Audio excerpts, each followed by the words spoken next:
Hello, my name is Francis Pesquera, and I'm here to talk about coal mining art and how it represents miners' heritage. We will be looking at the work of different artists and seeing how their choice of art style can represent the identity of miners. So throughout the video, we get the chance to look at the art being made, as well as the interviews from the artists themselves, to hear about their thoughts and the process of their work. To start off, we will look at Stella Chadwick's beautifully crafted stained glass piece. The piece depicts an image of a miner and his tools wrapped around a frame. In this frame, we can see the names of different locations that were used to mine certain resources. We can see mining of gold in Peru, tin in Indonesia, iron in India, oil in the UK, and lots more from different places.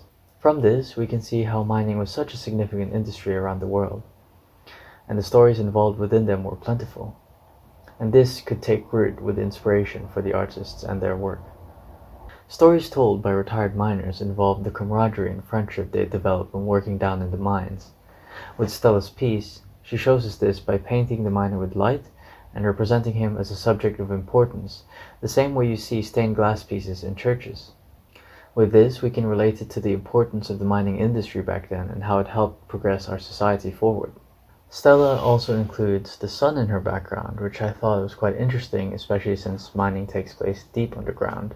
Because it was such an integral part of the background, I'd like to think that Stella was using the sun to shine a light on the mining community, and to represent how it's important to preserve the history of mining, and to understand how the work of miners have contributed to the advancement of cities and machinery, and to new technologies. You know, when you look at glass, what strikes you is the beauty of the colours as much as anything, and it kind of can be quite uplifting.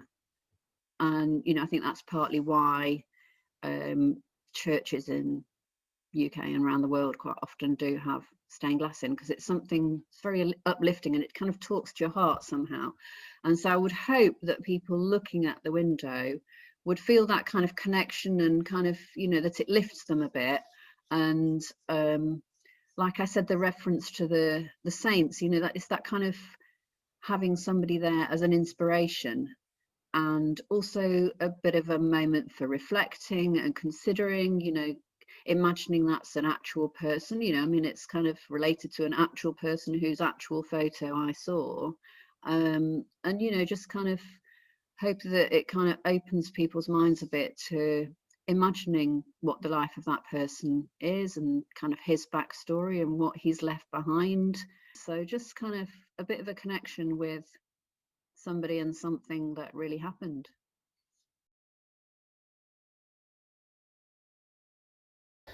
Next, we have Winnie Clark's coal art jewelry.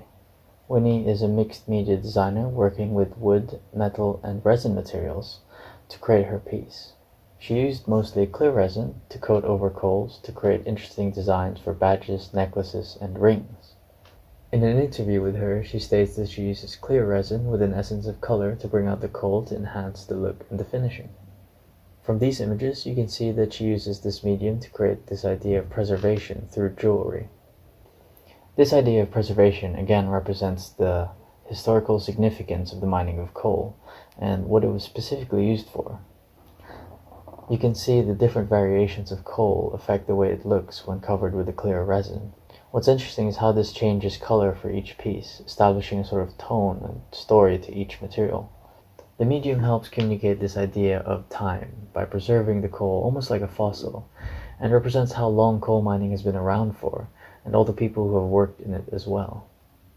Because coal was often referred to black diamonds as a symbol of beauty, wealth, and hard nature. And so we like celebrate the beauty of coal in the shape of diamond. Yeah, so like we put coal inside the tiles because it's like the beauty trapped within the tiles. But like if you look at them at home, you can always see them as decorative pieces, but always remind you of the memories of the coal miners. Yeah, that was the whole idea of it.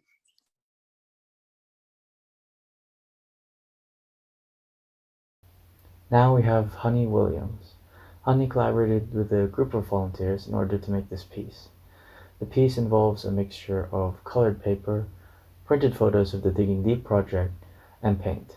The work produced is a vivid collage of images that make up the main shape of the subject. This painting represents miners of African Caribbean heritage who were featured in the Digging Deep project. These miners were migrants who contributed to the mining industry when the UK was looking for additional labor. These men had left their families behind in order to find better opportunities, while also providing for their loved ones by sending a portion of their wages back to their home country. The work they found themselves in included being in the front line of the coalface, which was considered to be the most dangerous environment to be in. With no prior mining experience, they quickly had to learn to trust one another and to keep each other safe while working deep underground. A strong bond is formed, and a sense of brotherhood became their driving force. While they had each other's backs, miners would often encounter accidents and injuries from hazards such as fire, flooding, and environmental collapses. Many of the retired miners still fight for compensation and better pensions today. Honey's painting represents the hardships the miners faced underground. Her use of the collage medium shows the shared experiences that the black miners encountered, and pays tribute to the remembrance and preservation of their work and history.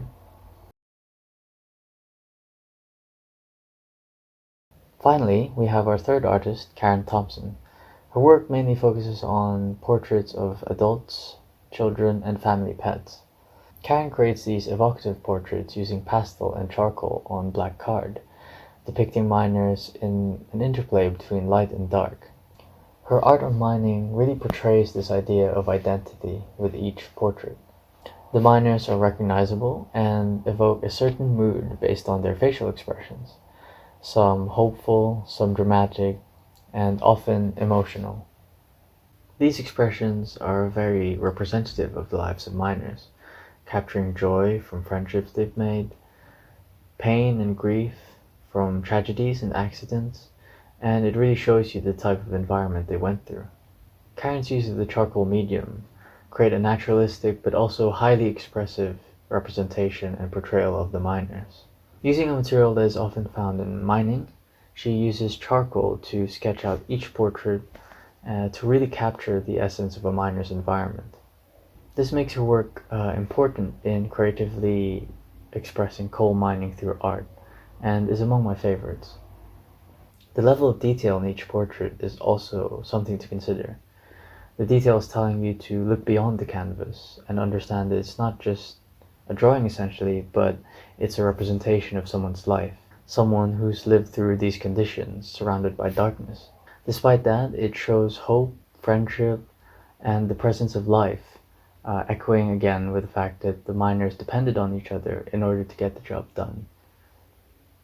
So with each artist, we can see how their choice of medium can represent different aspects of a miner. We can see how powerful art can be in representing the identity of miners, and it gives us an understanding of the lives and experiences they went through down in the mines. Art as a medium can express all of this visually, and it helps bring to light the importance of preserving the history of mining, as it is also the preservation of a miner's life and their memories.